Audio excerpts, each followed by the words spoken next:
And 3, 2, 1, and we're live.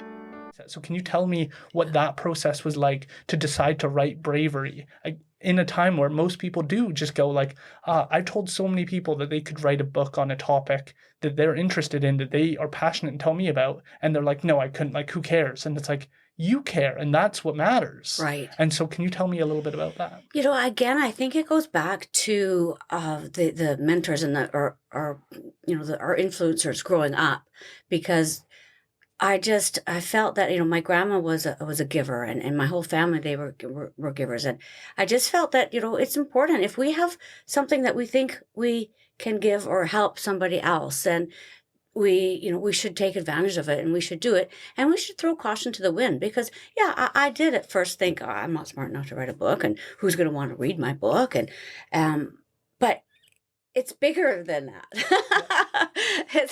So you just got to say, well, let's see what happens. What's the worst that could happen, right? And so many people don't take that leap of faith.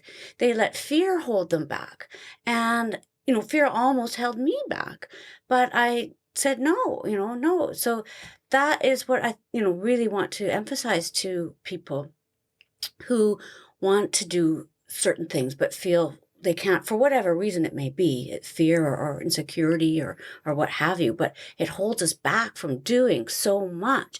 One of my favorite things that I was able to do was speak at schools, because I wanted to tell them that, hey, don't listen to the naysayers. I almost didn't write my book because of what a professor thought of me, and he's since passed, so he's not here anymore. So I don't feel bad that that I don't dislike him for that. It was just that was how people were more abrupt back then. But so I love to tell these children and the teenagers to follow through on what they want to do. If they have a passion for something, if they feel they can do something to better the world or better themselves, don't let fear or insecurities hold you back. Give it a try. What's the worst thing that could happen?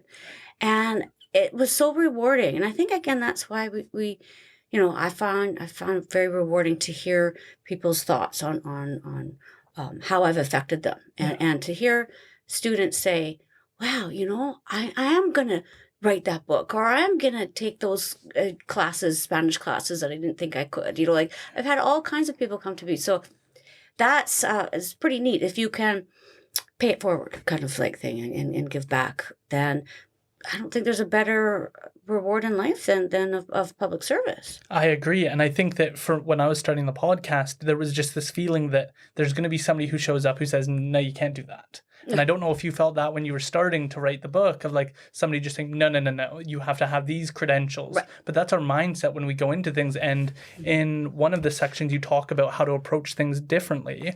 It's on page 60, and it's 8 simple ideas for getting started. And one of them is finding positive people. And I like that, because we can surround ourselves with naysayers who say, you shouldn't do that. No, just stick to your job. And I know that Rebecca has faced that within her world, of people just saying, oh, you want to do that? Well, you probably want to get these things done first, and then maybe eventually. And it's like, you need to just know where you're going. Mm-hmm. And I think that is the transition from becoming like a young person to an adult, is the realization that nobody knows your path better than you. And it's a tough thing to accept, right? Because we like to defer to our parents or to whoever it is to say, oh, what should I be doing? And that's the comfort zone of being like, other people know what I should be doing better than I do. Mm-hmm. And that's just that at a certain point you realize that's not the case. What you want to do is what you have to do, mm-hmm. to make your life meaningful. And I think that you've done that, and you took that risk. So from this experience of writing this book, what was some of the responses you got, and what was it like to try and find a publisher? Very daunting. I was excited to finally get it out there, because, like I said, it took, I think, at least 5 years from me writing it. And being a new and unknown author, I'm not a famous person, who can Gemmell. Yeah, no one wanted to pick me up. I couldn't find a literary agent to represent me. I couldn't find a publisher who would want to publish.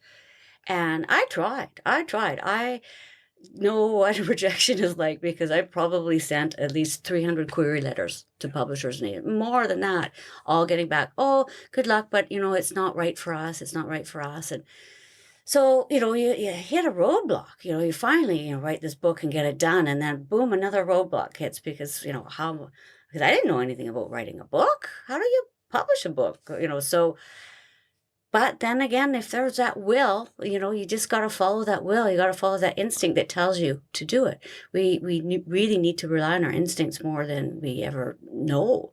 So I said, okay, well, option B, self-publishing. So that means I've got to do it myself, and I've got to put everything together, and I have to pay for it myself too.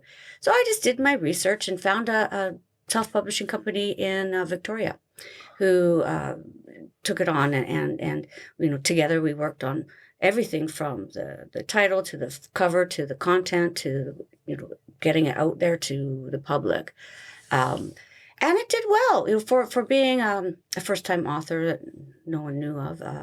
It did really pretty good. But what was even if it just didn't become a bestseller, I was fine with that, because that wasn't the purpose of writing the book.